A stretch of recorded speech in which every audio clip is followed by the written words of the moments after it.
شیطان کا وسوسہ، پتہ نہیں قبول ہوگی یا نہیں، اتنی دعا تو مانگ چکا ہوں، ابھی تک تو کوئی نتیجہ سامنے نہیں آیا، اور مانگنے کا کیا فائدہ ہوگا؟ کیا واقعی دعا مانگتے ہوئے یہ وسوسہ نہیں آتا سب کو؟ یا یہ مایوسی کی کیفیت نہیں آتی، میری تو نہیں سنی جا سکتی، معلوم نہیں وہ کون خوش قسمت ہے جن کی دعائیں سنی جاتی، اس لیے چلو کسی اور سے کہہ دیتے ہیں وہ میرے لیے دعا کر دے، اپنے لیے خود کیا کرنا۔ تو شیطان ہمیشہ دعا مانگنے کے عمل میں رخنا ڈالتا ہے، خلل پیدا کرتا ہے، کیونکہ دعا ایک ایسا عمل ہے جو اللہ اور بندے کے درمیان ایک محبت کا تعلق پیدا کرتا ہے، ایک اپنائیت کا تعلق پیدا کرتا ہے، ایک تقرب کا تعلق پیدا کرتا ہے۔ جب انسان اپنے رب سے مانگتا ہے تو اس کا احسان مند ہوتا ہے، اس کے قریب آ جاتا ہے، اور مانگتا انسان کس سے ہے؟ جس پر مان ہوتا ہے، جس پر یہ یقین ہوتا ہے کہ وہ دے گا، جس پر اعتماد ہوتا ہے کہ وہ میرا بہت خیر خواہ ہے، میرا بھلا کرنے والا ہے۔ انسان ہر ایک سے نہیں مانگ سکتا، ہر ایک کے سامنے اپنی ضرورت نہیں رکھ سکتا۔ تو اگر دیکھا جائے تو ایک اللہ کی ذات ایسی ہے کہ جس سے یہ ساری توقعات پوری ہو سکتی، اللہ کے سوا کوئی نہیں کہ جو انسان کے ساتھ ایسا معاملہ کر سکے۔ اس لیے تمہارا رب کہتا ہے کہ مجھ سے مانگو، اس کو پسند ہے بندوں کا مانگنا۔ اچھا، یہ جو دعا ہے اس میں صرف کسی چیز کا براہ راست نام لے کر مانگنا ہی شامل نہیں، یعنی مانگنے کے طریقوں میں صرف ایسا ہی نہیں کہ ہم کہ یا اللہ فلاں چیز مجھ کو دے دے۔ اس کے کئی انداز ہو سکتے ہیں۔ ایک تو یہی براہ راست کسی خاص چیز کا سوال کرنا، یہ بھی بہت اچھا ہے۔ بندوں سے سوال کرنا برا ہے، لیکن اللہ تعالیٰ سے سوال کرنا تو عبادت کا درجہ رکھتا ہے۔ یعنی کتنا پیار آتا ہے نا اللہ تعالیٰ پہ کہ ضرورت ہماری ہے اور ہمارے اس مانگنے کے عمل کو بھی عبادت کہہ رہے ہیں، کیونکہ ایک تعلق ہے نا، وہ وقت اس کی یاد میں گزرتا ہے، اس کی طرف متوجہ ہو کر گزرتا ہے، اس لیے وہ وقت بھی عبادت بن جاتا ہے، وہ عمل بھی عبادت ہو جاتا ہے۔ تو ایک تو یہ کہ جیسے ہم سوال کرتے ہیں اللہم انی اسألک کہہ کے دعا مانگتے ہیں، یہ جتنی مسنون دعا میں آپ نے دیکھا ہوگا اسألک برابر سوال کا لفظ ہے۔ لیکن کچھ دعائیں ایسی ہوتی ہیں جس میں سوال نہیں کیا جاتا، صرف اللہ تعالیٰ کی حمد و ثنا کر دی جاتی ہے، جیسے حضرت ایوب علیہ السلام نے کہا تھا انی مسنی الضر وانت ارحم الراحمین۔ یہ بھی دعا کا ایک انداز ہے، مانگا کچھ بھی نہیں، بس اپنی تکلیف کا اظہار کر دیا اور اللہ تعالیٰ کی حمد و ثنا کر دی، مجھے تکلیف پہنچی ہے اور آپ سب سے بڑھ کے رحم فرمانے والے۔ یہ بھی نہیں کہا آپ رحم فرمائیے، کہ آپ تو سب سے بڑھ کے رحیم ہیں اور میری تکلیف آپ جانتے ہیں۔ یہ بھی ایک سٹائل ہے۔ اسی طرح کوئی ذکر کر دینا، مثلا استغفار پڑھنا۔ اب استغفار پڑھنے والے کے لیے کتنی خوشخبریاں ہیں کہ اس کا ہر مسئلہ آسان ہو سکتا ہے اس کی وجہ سے۔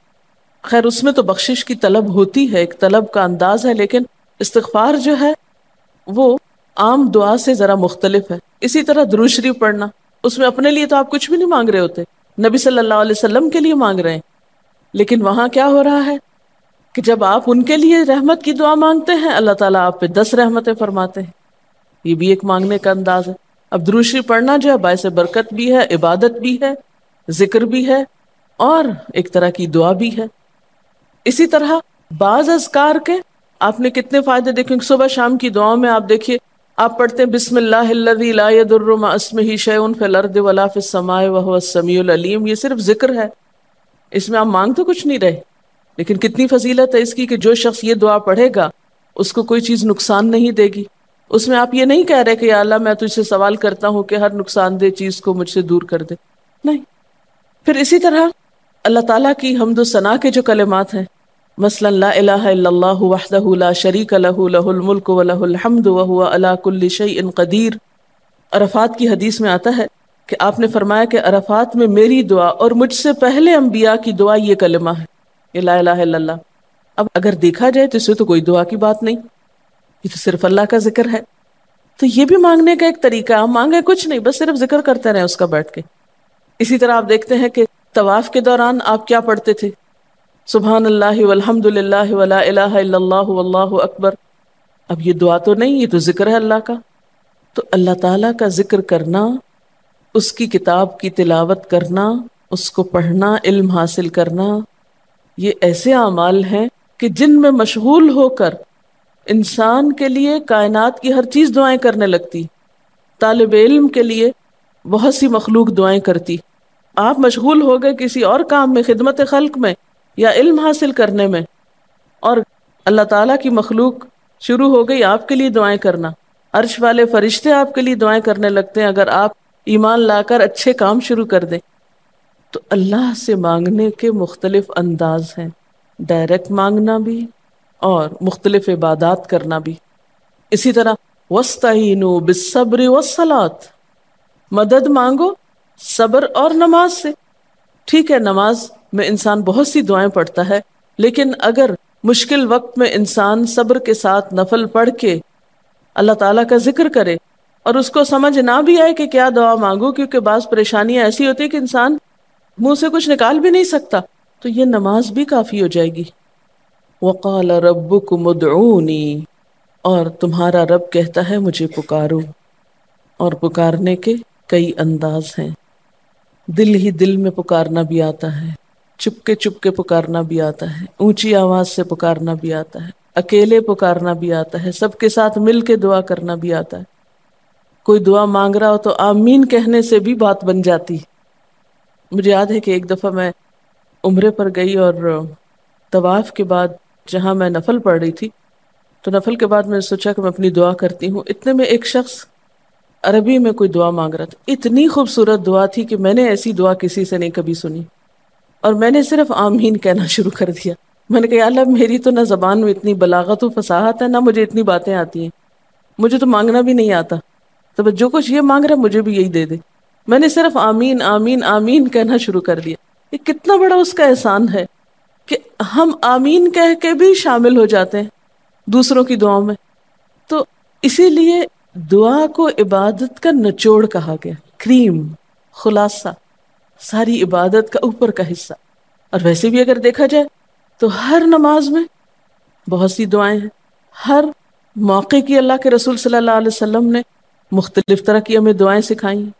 سویرے جو آنکھ کھلتی ہے، سویرے کے اگر آدھی رات کو بھی کھلتی ہے اس کی بھی دعا ہے. اس وقت سے لے کر کوئی کام ایسا نہیں دین کا یا دنیا کا، اچھا یا برا، جس کے لیے کوئی نہ کوئی دعا نہ موجود ہو. یعنی اتنا خوبصورت عمل ہے دعا مانگنا کہ جس کے لیے کسی خاص چیز کی قید بھی نہیں کہ کہیں بند کے بیٹھو تو ہی مانگو، کہیں پہنچو تو مانگو. نہیں، کہیں بھی مانگو، دن کو مانگو یا رات کو مانگو، کھڑے ہو کے مانگو یا بیٹھ کے مانگو، چلتے پھرتے مانگو یا چپ کے مانگو، منہ سے بولو بھی نہیں اور دل ہی دل میں مانگو تو بھی وہ سن لیتا ہے. کسی بھی طرح مانگ سکتے ہو، کہیں بھی مانگ سکتے، کچھ بھی مانگ سکتے ہو. اس لیے وَقَالَ رَبُّكُمُ ادْعُونِي أَسْتَجِبْ لَكُمْ، تمہارا رب کہتا ہے مجھ سے مانگو، میں تمہاری دعا قبول کروں گا. اور آپ کو پتا ہے کہ ربکم یہ صرف مسلمانوں کا رب نہیں، رب تو ساری مخلوق کا ہے. کافر کا رب بھی وہی ہے، خواہ وہ مانے یا نہ مانے. اس لیے قبولیت دعا کے لیے مسلمان ہونا بھی شرط نہیں. اگر کوئی کافر بھی اللہ کو پکارتا ہے، اپنے رب کو پکارتا ہے، تو وہ اس کی بھی سنتا ہے. اور خصوصاً اگر وہ مظلوم ہو، کسی نے اس پہ ظلم کیا ہو، تو وہ فریاد فوراً اوپر پہنچتی ہے، خواہ وہ مسلمان نہ بھی ہو. اس لیے یہ جو دعائیں ہیں یہ آپ سب کو بتا سکتے ہیں، مسلم نان مسلم سب کو سکھا سکتے ہیں، تاکہ وہ اپنے رب کو پکارے اور رب ان کو ہدایت دے. اور پھر آپ دیکھیں گے کہ دعا کے ذریعے جو اللہ تعالیٰ پر اعتماد بیٹھتا ہے، اور اگر وہ خصوصاً یہ کہ جلدی قبول ہو جائے، تو اس وقت جو ایک خصوصی شکر کی کیفیت آتی ہے. لیکن یہ کہ مایوس نہیں ہونا. بات میں یہ کر رہی تھی کہ اس کے لیے کوئی شرط نہیں کہ کوئی شخص بہت نیک مسلمان ہو یا بہت اچھا مسلمان ہو، وہ تو گناہ گاروں کی بھی سنتا ہے. اس لیے بعض اوقات لوگ جب مایوس ہونے لگتے ہیں نا کہ ہم تو بہت گناہ گار ہیں، ہماری نہیں سنی جائے گی، تو انہیں مایوس نہیں ہونا چاہیے. مایوس ہو کے کہاں جائیں گے سننے؟ کس سے مانگنے جائیں گے؟ ان کو بھی پکارنا چاہیے، خواہ کوئی کیسے بھی گناہ میں ڈوبا ہوا، کیسی بھی حالت میں ہو، اور اس کے لیے بھی مانگنا چاہیے. حتیٰ کہ کافر جب تک زندہ ہے، اس کی صحت کے لیے، اس کی ہدایت کے لیے، اس کی خیرخواہی بھلائی کے لیے بھی آپ خوب دعائیں مانگ سکتے ہیں. آپ صلی اللہ علیہ وسلم ابو جہل کے لیے بھی دعا کرتے تھے، یا حضرت عمر کے لیے کہتے تھے کہ ان دونوں میں سے کسی ایک کو تو ضروری ہدایت دے. تو دعا ہر حال میں فائدہ دیتی، ان مصیبتوں میں بھی فائدہ دیتی ہے جو اتر چکی ہیں، ان میں بھی دیتی ہے جو نہیں اتری. دعا تو ابلیس کی بھی قبول ہوئی تھی، اس نے قیامت تک زندگی کی دعا مانگی تھی، اس کی بھی قبول کر لی گئی. اس نے کہا تھا قال انظرنی الی یوم یبعثون، قیامت تک کے لیے مجھے مہلت دے کہ میں انسانوں کو بھٹکا سکوں. تو اللہ تعالیٰ نے کہا جاؤ، تمہیں مہلت دی گئی. اس لیے یہ خیال تو اپنے دل سے سب نکال دیں کہ ہماری دعا نہیں قبول ہوتی، سب کی ہو سکتی. شرط یہ ہے کہ آپ واقعی دعا مانگ رہے ہوں. ہاں، جو غافل دل سے مانگے اس کی نہیں قبول ہوتی، کیونکہ وہ مانگ نہیں رہا، وہ تو بس صرف ایک فرض پورا کر رہا ہے. وہ بظاہر دیکھنے میں مانگنے کا عمل نظر آ رہا ہے لیکن حقیقت میں مانگ نہیں رہا. تو حدیث میں آتا ہے کہ اللہ تعالیٰ غافل دل کی دعا نہیں قبول کرتا. بس کچھ ادب یہ ضرور سکھائے گئے کہ انسان قطع رحمی کی دعا نہ کرے، گناہ کی دعا نہ کرے، غلط کاموں کی دعا نہ کرے، اور پھر ساتھ یہ کہ دعا کرنے کے بعد مایوس نہ ہو، دعا میں جلد بازی نہ کرے، کیونکہ اللہ تعالیٰ نے قبولیت دعا کا وعدہ کر رکھا ہے. استجب لکم، میں قبول کروں گا تمہاری دعائیں. ہاں یہ ضرور ہے کہ قبولیت کی شکلیں مختلف ہوتی ہیں. بعض اوقات تو انسان کو بالکل وہی مل جاتا ہے جو وہ چاہتا ہے، بعض اوقات وہ نہیں ملتا جو وہ چاہتا ہے، بلکہ وہ دے دیا جاتا ہے جو اس کو زیادہ ضرورت ہوتا ہے. یعنی ہمارا تو علم اتنا محدود ہے نا، ہم ایک چیز مانگ رہے ہوتے ہیں جو ہمارے حق میں کوئی زیادہ اچھی نہیں ہوتی. اللہ تعالیٰ ہمارے لیے ہم سے بڑھ کر مہربان ہے، وہ ہمیں وہ نہیں دیتا بلکہ وہ دیتا ہے جو ہمیں اس سے زیادہ فائدہ دے سکتا ہے. اگر آپ اپنی گزشتہ زندگی کی دعاؤں پہ ایک نظر ڈالیں تو ہم کتنی چھوٹی چھوٹی چیزیں مانگتے رہے اور اللہ تعالیٰ نے ہمیں اس سے بڑھ کر عطا کیا ہے. ہم سب کو جو اللہ تعالیٰ نے دین کی سمجھ دی یا دین کو سیکھنے کا شوق دیا، ضروری نہیں کہ ہم سب نے یہ مانگا ہی ہو کہ اللہ تو ہمیں موقع دینا اپنے دین کو سیکھنے کے لیے، سکھانے کے لیے. لیکن یہ ضرور ہو سکتا ہے کہ ہم زندگی میں کچھ اور مانگتے رہے اور ہمیں وہ نہیں ملا، یہ نعمت مل گئی اور وہ ہمارے حق میں زیادہ بہتر ہو گئی. اور یہ ہو سکتا تھا کہ ہمیں وہ چیز مل جاتی اور آج ہم اس چھوٹی سی چیز کو لے کر اس کا شوق بھی پورا کر چکے ہوتے، اس کی ساری اٹریکشن ختم ہو چکی ہوتی، کیونکہ دنیا کی کوئی چیز ایسی نہیں جس کی اٹریکشن ختم نہ ہو جائے یا جس کی ویلیو گھٹ نہ جائے، جو پرانی نہ ہو جائے. لیکن قرآن کا علم ایک ایسا علم ہے جو ہر دم نیا لگتا ہے، ہر دم زندگی دیتا ہے، خوشی دیتا ہے، سکون دیتا ہے، ایک راحت ملتی ہے. یہ پرانا نہیں ہوتا. پھر اسی طرح یہ بھی ہوتا ہے کہ بعض اوقات انسان کی کوئی آفت ٹال دی جاتی. آپ مانگ رہے ہیں رزق، تو وہ رزق میں برکت تو نہیں ہوتی مثلا، لیکن کوئی بیماری آپ سے ٹال دی جاتی کہ خدا نہ خواستہ آپ کو اگر مال مل بھی جائے اور ایسی بیماری لگ جائے کہ سارا مال اس میں ڈوب جائے تو مال بھی گیا اور تکلیف الگ. تو اللہ تعالیٰ اپنی رحمت سے آپ کو زیادہ مال تو نہیں دیتے مگر وہ بہت بڑی بلا سے محفوظ رکھتے ہیں، کسی حادثے سے بچا لیتے ہیں، کسی ایسی پریشانی سے بچا لیتے ہیں کہ جس میں آپ کا سب کچھ ہی کھپ جاتا. کیونکہ ہمارے پاس کوئی رائٹ تو نہیں ہے، ہم کو ڈیزرو تو نہیں کرتے کہ ہر وقت ہم امن و امان میں رہیں. ہمارے اپنے گناہوں کی بدولت، کئی بیرونی اسباب کی بدولت کوئی مشکل، کوئی حادثہ، کوئی مصیبت کسی بھی وقت آ سکتی جو دنیا میں مختلف لوگوں پر آتی رہتی. ہم ہر امن ڈیزرو تھوڑی کرتے ہیں، یہ تو اللہ کی عنایت اور رحمت اور نعمت ہے کہ وہ جو ہمیں دیے ہوئے یہ. اور یہ عین ممکن ہے کہ ہم کوئی اور دعا مانگتے ہوں اور اللہ تعالیٰ اس کی بجائے ہمیں عافیت میں رکھے ہوئے ہو، ایک پرسکون زندگی دیے ہوئے ہیں ہمیں کہ ہمارے ہاتھ پاؤں سلامت ہیں، ہم بول سکتے ہیں، ہم دیکھ سکتے ہیں، ہم کھا پی سکتے ہیں، ہم چل پھر سکتے ہیں، ہم کسی کے محتاج نہیں ہیں. کتنا بڑا احسان ہے اس کا. اس لیے اگر کوئی دعا وقتی طور پر بعینہ ہی قبول نہیں ہوتی، بعینہ ہی کا کیا مطلب ہے؟ ایز اٹ از، جس طرح ہم چاہتے ہیں، تو بھی کوئی بات نہیں، صبر کرنا چاہیے. لیکن یہ نہیں سوچنا چاہیے کہ نہیں اللہ تعالیٰ دعا نہیں سنتا. ایک اور جگہ پر بھی فرمایا وَإِذَا سَأَلَكَ عِبَادِي عَنِّي فَإِنِّي قَرِيبٌ أُجِيبُ دَعْوَةَ الدَّاعِ إِذَا دَعَانِ فَلْيَسْتَجِيبُوا لِي وَلْيُؤْمِنُوا بِي لَعَلَّهُمْ يَرْشُدُونَ. جب میرے بندے آپ سے میرے بارے میں سوال کریں تو آپ بتا دیجئے کہ میں قریب ہوں، بہت قریب ہوں. اجیب دعوت الداعی، میں پکارنے والے کی پکار کا جواب دیتا ہوں. استجب لکم، قبول کرتا ہوں. یہ ایسے دل کے بہلانے کے لیے نہیں کہا گیا، یہ حقیقت ہے، یہ سچ ہے، اس پر ہمارا ایمان اور یقین ہونا چاہیے پختہ، اور اس کو چھوڑ کر اوروں کے پاس نہیں جانا چاہیے، کسی اور سے نہیں مانگنا چاہیے، صرف اسی سے مانگنا چاہیے، کیونکہ یہ عبادت بھی ہے اور پھر وہ ہر چیز دینے کے قابل بھی ہے، اس کی قدرت، اس کا علم، اس کی رحمت ہر چیز پہ چھائی ہوئی ہے، اس لیے اس سے مانگتے چلے جاؤ، اور پھر کبھی ایک انداز سے، کبھی دوسرے انداز سے، کبھی تیسرے انداز سے، لیکن اس سے ہمیشہ اچھی امید رکھو، لا تقنطوا من رحمت اللہ۔ لیکن اس کے ساتھ ساتھ ہمیں کچھ فارمل آداب بھی سکھائے گئے ہیں، ایٹ ٹائمز ان کا بھی لحاظ رکھنا چاہیے، یعنی ہر وقت دعا مانگنے کے لیے فارمل انداز اختیار کرنے کی ضرورت نہیں ہے۔ مثلا صبح شام کے اذکار ہیں، چلتے پھرتے آپ پڑھ سکتے ہیں، اب مثلا باتھ روم میں داخل ہونے کی دعا ہے تو اب آپ پہلے سے تسبیح اور درود شریف تو نہیں اس کے پڑھیں گے، یا نکل کے وہ ساری فارمیلٹیز تو نہیں پوری کریں گے جو دعا کے اول آخر کی جاتی ہیں عموماً جب فارمل دعا مانگی جاتی۔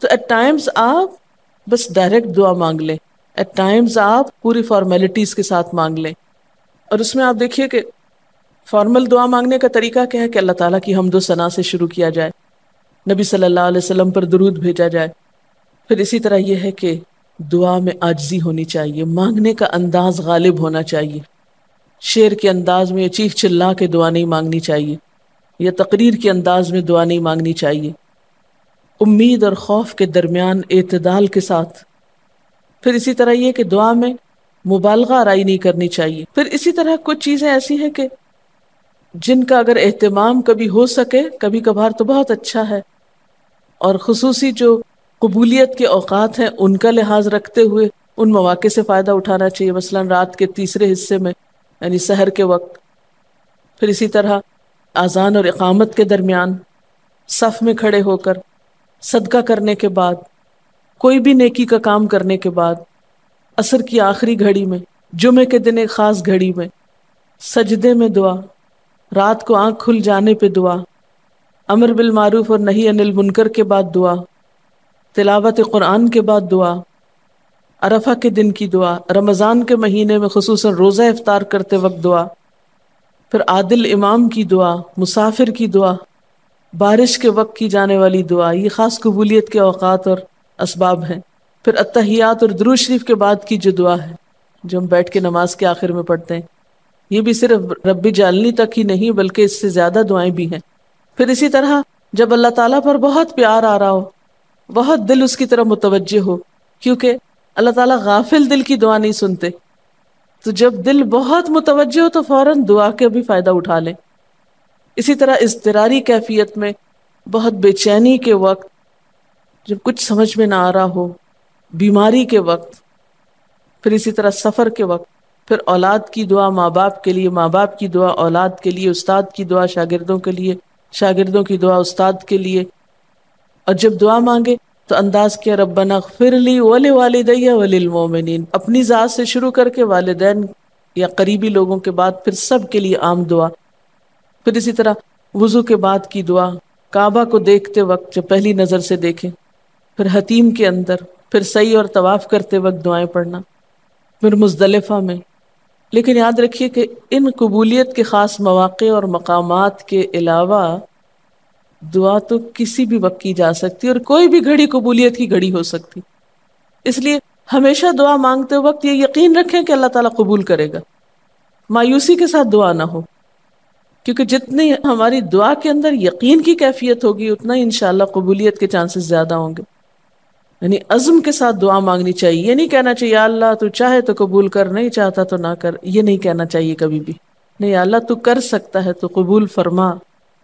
پھر اسی طرح آپ دیکھیں کہ مظلوم کی بد دعا جو ہے وہ بہت تیزی سے قبول ہوتی، کہتے ہیں نا مظلوم کی بد دعا سے بچو کیونکہ وہ کہاں جا پہنچتی ہے؟ ساتویں آسمان تک۔ اور پھر آپ دیکھیے کہ نبی صلی اللہ علیہ وسلم نے فرمایا لا يرد القضاء الا الدعاء، قضاء کو کوئی چیز نہیں ٹال سکتی مگر دعا، یعنی تقدیر بھی بدل دیتی۔ آپ صلی اللہ علیہ وسلم نے فرمایا آدمی جب کبھی اللہ سے دعا مانگتا ہے اللہ تعالیٰ اسے یا تو وہی چیز دے دیتا ہے جس کی اس نے دعا کی تھی، یا اس درجے کی کوئی بلا آنے پہ اس سے روک دیتا ہے۔ آپ صلی اللہ علیہ وسلم نے فرمایا بندے کی دعا قبول کی جاتی ہے بشرطے کہ وہ کسی گناہ کی یا قطع رحمی کی دعا نہ کرے اور جلد بازی سے کام نہ لے۔ عرض کیا گیا جلد بازی کیا ہے یا رسول اللہ؟ فرمایا جلد بازی یہ ہے کہ آدمی کہے میں نے بہت دعا کی بہت دعا کی مگر میں دیکھتا ہوں کہ میری دعا قبول ہی نہیں ہوتی، اور یہ کہہ کر آدمی تھک جائے اور دعا مانگنی چھوڑ دے۔ نہیں، دعا سے کبھی نہ تھکے، اس لیے کہ اللہ کی نگاہ میں دعا سے بڑھ کر کوئی چیز باوقت نہیں۔ لیس شیء اکرم علی اللہ من الدعاء۔ اور پھر خصوصاً اللہ کا فضل مانگنا، قرآن پاک میں بھی اللہ تعالیٰ فرماتے ہیں وَاسْأَلُوا اللَّهَ مِنْ فَضْلِهِ، اللہ سے اس کے فضل کا سوال کرو۔ پھر اسی طرح عافیت کی دعا کہ اللہ تعالیٰ ہر حادثے مصیبت تکلیف پریشانی سے بچا کر رکھے، یہ دعا بھی بہت پسندیدہ ہے اللہ تعالیٰ کے نزدیک۔ آپ صلی اللہ علیہ وسلم نے فرمایا دعا ہر حال میں فائدہ دیتی ہے، ان بلاؤں کے معاملے میں جو نازل ہو چکی اور ان کے معاملے میں جو نازل نہیں ہوئی، بس اے بندگان خدا تم ضرور دعا مانگا کرو۔ اور پھر آخری بات کہ تم میں سے ہر شخص کو اپنی ہر حاجت اپنے رب سے مانگنی چاہیے، حتیٰ کہ اگر جوتی کا تسمہ بھی ٹوٹ جائے تو بھی اللہ تعالیٰ سے دعا کرے، یعنی چھوٹی چھوٹی چیزوں میں بھی جب ضرورت پیش آئے تو اللہ کی طرف رجوع کرے۔ وَقَالَ رَبُّكُمُ ادْعُونِي أَسْتَجِبْ لَكُمْ، اور تمہارا رب کہتا ہے کہ مجھے پکارو، مجھ سے مانگو، میں تمہاری دعا قبول کروں گا۔ ان الذین یستکبرون عن عبادتی، بے شک وہ لوگ جو میری عبادت یعنی دعا سے تکبر کرتے ہیں، یعنی مجھ سے تکبر کی بنا پر نہیں مانگتے، جیسا کہ حدیث میں بھی آتا ہے من لم یسأل اللہ یغضب علیہ، جو اللہ سے نہیں مانگتا اللہ اس پہ غضبناک ہوتا ہے، یعنی جو دعا نہیں کرتا اللہ تعالیٰ اس سے ناراض ہوتا ہے، کیونکہ وہ تو بے تعلق ہو گیا نا اپنے رب سے نہ مانگ کر، اور خصوصاً تکبر کی وجہ سے۔ ایسے لوگوں کی جزا کیا ہے؟ سیدخلون جہنم داخرین، ان